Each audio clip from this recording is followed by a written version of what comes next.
This is a massive scam call center that I managed to hack, and today we will see how these scammers react after finding out that somebody is watching them.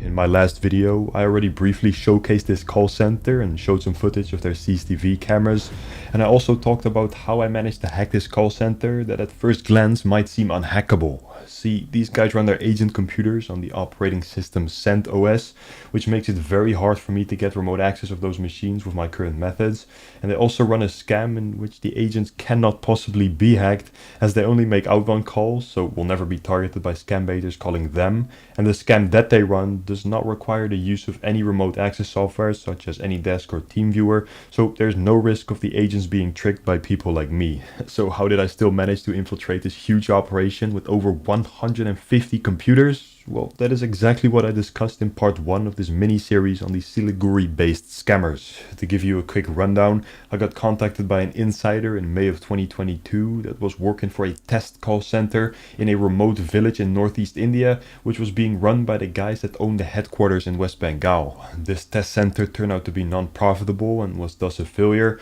so the guys in West Bengal shut the office down, recycled the computers into their own call center, and from there I managed to infiltrate the main network. On this network I found their CCTV cameras, guessed the password for it, and got to see everything that goes on inside of the headquarters. Pay insurance every month. If they go wrong, I can afford to buy a new one. I do not want any insurance cover. £400, £300 washing machine. Okay, bye-bye. Fridge. Bye-bye.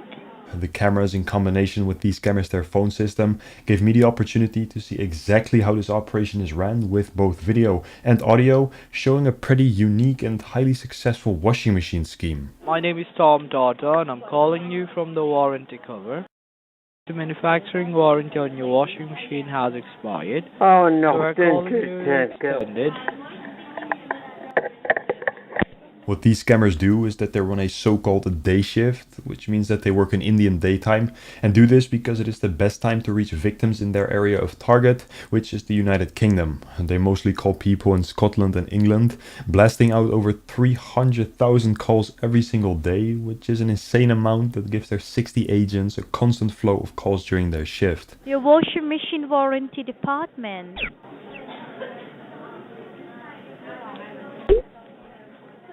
Hello? Hello. The fact that 60 agents are constantly on call for multiple hours a day is mainly possible because these scammers repeatedly call the same people. The warranty on the washing machine. Yeah, I know. I've had this phone call 5 times this week.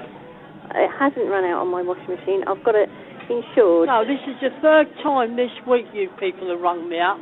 I'm getting a little bit fed up with it. Thank you. The warranty on the washing machine has expired. Listen, Doc, I'm fed up with these calls. I have them every single day. I don't want it, thank you. Once they find somebody that isn't outraged by the call flooding and willing to listen to their sales pitch, the scammer will try to sell them a washing machine insurance cover. The people sitting behind a computer without this badge around their neck are not allowed to finish a sale and will have to hand over the call to a closer that is wearing one of these badges. I'll just be in a line for a moment while I transfer your call to one of our senior supervisors, okay? Yes, I will be on the line.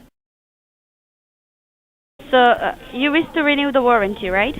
Correct, yes. The closer will ask the victim to get their banking details ready so that they can then set up a direct debit subscription on the person's bank account. But the thing is that they are located in India and thus unable to set up direct debits in the UK, so they transfer the conversation over to a call center in the United Kingdom that is associated with and co-owned by the people that run the Indian operation as well. I have a customer, Mr. James Colson, with me. He wants to go for the washing machine, okay? Thank you. Thank you. So it's just the washing machine there. What's the brand of the washing machine, do you know? What number at Hollystone Avenue are you? Yeah, the number is... You scammer. I'll kill you. You scammer. Yeah, you suck my dick as well. You fucking pig. You thought you were gonna make some money today? You thought you were gonna get an incentive, yeah? Once the victim actually does give up their banking information to the guys in the UK, a direct debit subscription will start, which will deduct 8 Great British pounds from the victim's balance every month, meaning that they are paying about $10 for nothing. Their washing machine warranty hasn't been expired, and this call center will not provide any support if something actually does go wrong with the washing machine, which means that these guys are marketing a can of air, but surprisingly enough, a lot of people do actually fall for their sales pitch. I can exactly see how much money these scammers are making, since they were stupid enough to have their sales database be externally available and left it wide open for me to access at any time. And the database contains all of the victims that they managed to trick on a certain day of the year, including their first and last name, full home address, phone number, the scammer that made the sale, and at what exact time. On a good day, this victim amount can be as high as 70, 74, and even 77 people in a single day lured into subscribing to thin air. Before finding out how much these guys make a year, I first wanted to see who the best, or shall I say most despicable scammers are in this center by making a top 5 ranking of the most sales made per individual scammer as a percentage of this database. At number 5 we have a guy named Frederick with 5.02% of the sales. Number 4 is Rinchen Sherpa with 5.25%. Anisha Tamang is at number 3 with 5.48%. Pramila Giri takes the number 2 spot with 5.93%, and our best, or in this case worst scammer, is Susanna Sharpa, claiming 6.16% of all successful scam calls. The database unfortunately removes its sales records after 2 months, but we can see that in the last 7 weeks these fraudsters have scammed 1,316 UK citizens. In those 7 weeks they had a few off days because Diwali happened and some other festivities as well, so this is probably not even their best 2 months, but if we take it as an average, it would mean that they scam 188 people per week, making about $15,000 per week, and times that by 52 to see their yearly numbers. These guys scam just under 10,000 people a year, making over $800,000 with just their washing machine campaign. Even though these guys make a huge amount of money and are pretty successful throughout a working day, there are still 299,000 other calls that do not go as planned. Apart from the appliances, Will you shut up about that? You're talking out your fucking arse. Hey, just talk to me. You're scamming. I'm being nice to you, okay, Paul? I can put you behind the bar if you talk to me like that again. Put me behind bars then. Come on. Okay? You live in region. This is your home address, right? Within 2 hours, I can assure that you will be behind the bar under FDP department. Okay? You're talking out your arse. Sounds like terrorist. Fuck off, customers. Just getting fuck off. So how are you doing today? Will you piss off? The warranty on the washing machine has expired, so I'm calling you to renew it, okay? Tell you what to do, fuck off. You do that, okay? That you deserve that. I don't want a warranty. I don't want anything. The warranty which you are talking about has been run out. Yes, well, I'm not worried about the bloody warranty. Can't you understand that? No. All right, well, off you go then. It seems to me, also in other call centers, that people are getting more wary of scams and that the success rate of most campaigns are rapidly decreasing. I like to think that me, other YouTubers, and the entire scam baiting community are making a positive difference when it comes to people falling for scams, and what also massively helps for the increasing quality and quantity in anti-scammer and anti-hacker cybersecurity products. One of my favorite ones, and also a partner of this channel, is Guardio, which is a browser extension that will protect you and your loved ones from scam web pages, prevent scammers from spying on you, and more. I started my partnership with them at the start of this year and worked closely together with their security team in order to protect all Guardio users from scammers by sharing my expertise to improve their product. We have, for example, blocked web pages that contain scammers that are spying software, blocked pop-up scams that are currently on the rise, and there is now also a new crypto scam protection update, as I get messages on a daily basis by viewers of mine that have lost millions to these crypto scams. There are also some browser exploits that I'm not even aware of, but luckily Guardio's machine learning will recognize everything and block all of these silent threats as a sort of online bodyguard, checking every site, page, service, and even downloads to make sure that it's all safe. There's currently a December Christmas bonus going on at my link in the description, guard.io/scambaiter, which will get you a discounted protection plan with a 7-day free trial for up to 5 devices. And this way you can ensure that your grandparents, for example, won't fall prey to the scams either, as Guardio and I will continue working together to keep up with new scams and ensure its user safety. Again, this special winter deal is only available through my link, guard.io/scambaiter, so make sure you protect yourself and your loved ones from scammers and hackers today. Anyways, I was just talking about how much money these guys make, and part of that information came from a file server that I managed to infiltrate through one of the employees' their machines. Especially if you are sharing confidential files like a folder that reads "Do not open," it might not be a very good plan to let regular employees access this folder on a hackable machine. Because her machine was turned on quite frequently and she logged in with full permissions, I was able to just connect to the server through her computer, where I found over 143,000 files that together contain more than 100 gigabytes of confidential data. This is a serious breach in the company's network and privacy, as the first few files I clicked on already showed me stuff like ID cards,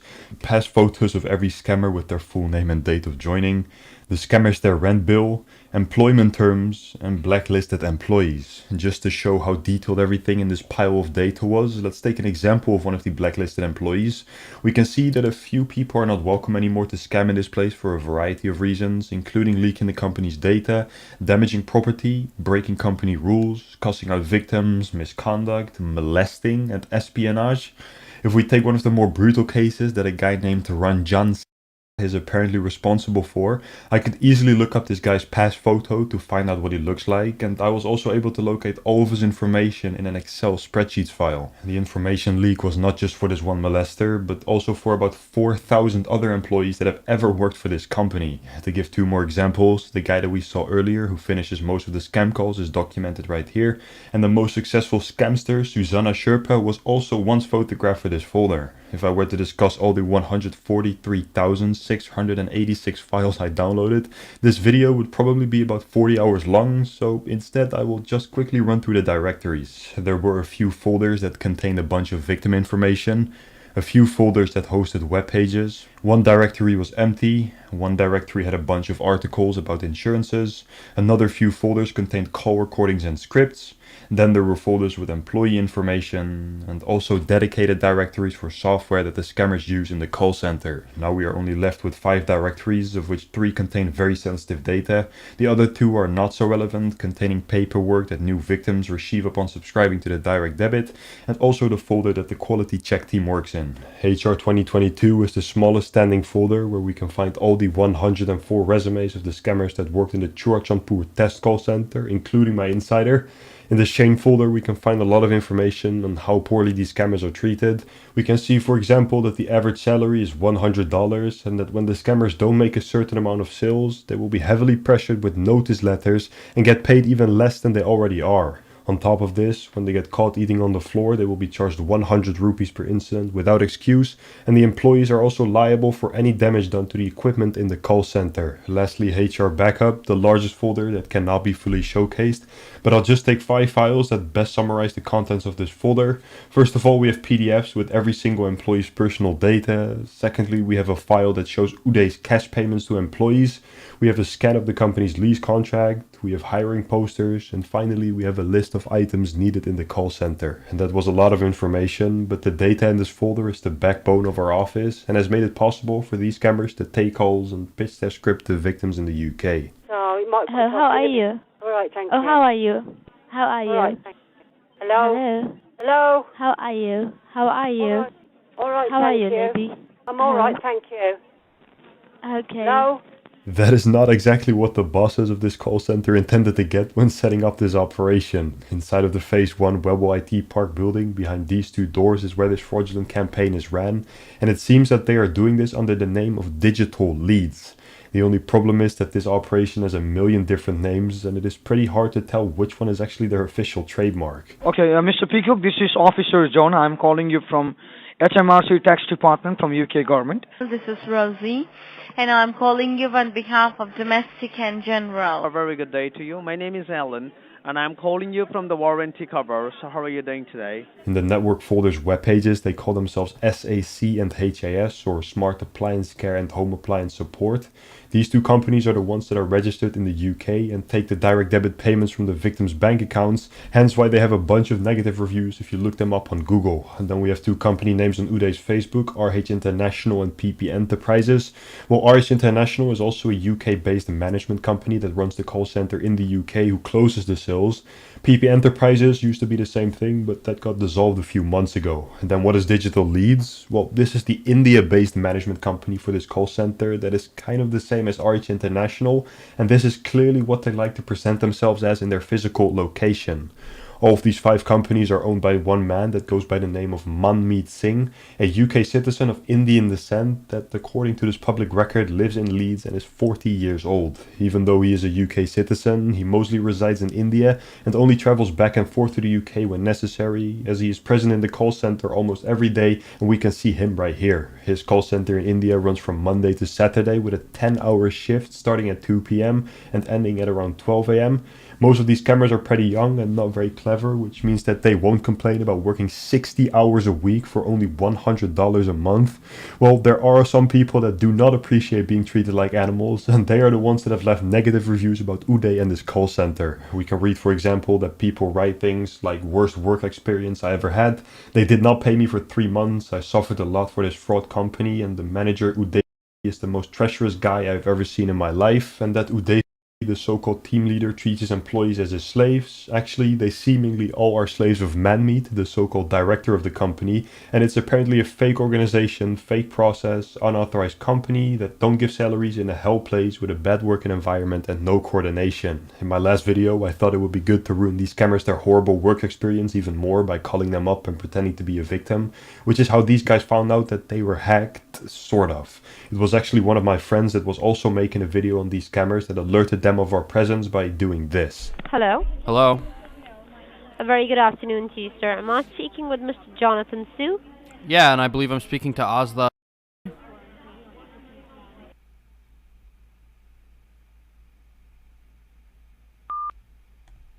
After the scammers found out that we had hacked their entire office, they were very quick to take everything down as if they had practiced it as a fire drill.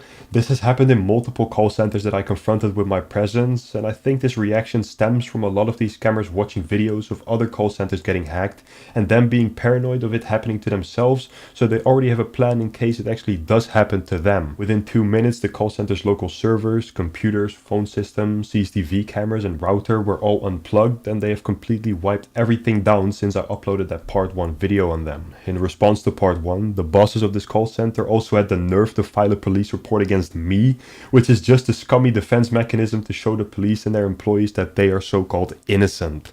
I found this very interesting and decided to give the main man, Uday, a quick call on his personal number to inquire about this report.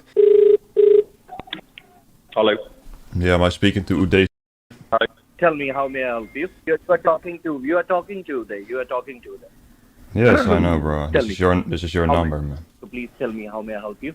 Yeah, I seen that I seen a letter of a police report, and you say you're not a scammer, right? Can you explain to me how you're not a scammer? Okay. Because we don't do scams. Bro, I've literally seen you guys pretend to be HMRC. Are you allowed to pretend to be HMRC? Are you with the UK government? We are. Just wait. Scam better. I would just want to know about this thing as you said right now. Like, we are doing what? I'm just asking you a question. Are you allowed to represent the United Kingdom government? Are you allowed to make calls in the name of the HMRC? No, not at all. Okay, why have you done it then? No, we haven't. I have recordings. This is how I know you're lying. You're literally lying. I have recordings of you guys making calls in the name of HMRC. Okay, but I don't know, like, you have just tried to gain the TR. For me, anything you have tried to do it, right? We are not doing any kind of a scam or something like that, right? Which you're trying to prove it up. Bro, I'm just saying, like, you're telling me you're not scamming people, but why are you pretending to be from HMRC? Why are you pretending to be from Domestic and General? We don't do these things, right? If you, of course, generally you have any kind of a problem with anything, right? Okay, you can complain about it, right? Yeah, I am complaining. I'm publicly complaining about you guys running a scam operation. I made a YouTube video to complain about your call center because you are scamming people. You're lying. You're deceiving people. You're selling an empty service. You're misleading people. You're selling shit, bro. You're selling a can of air. It can't be possible, Scambaiter. You are not trying to understand the things, right?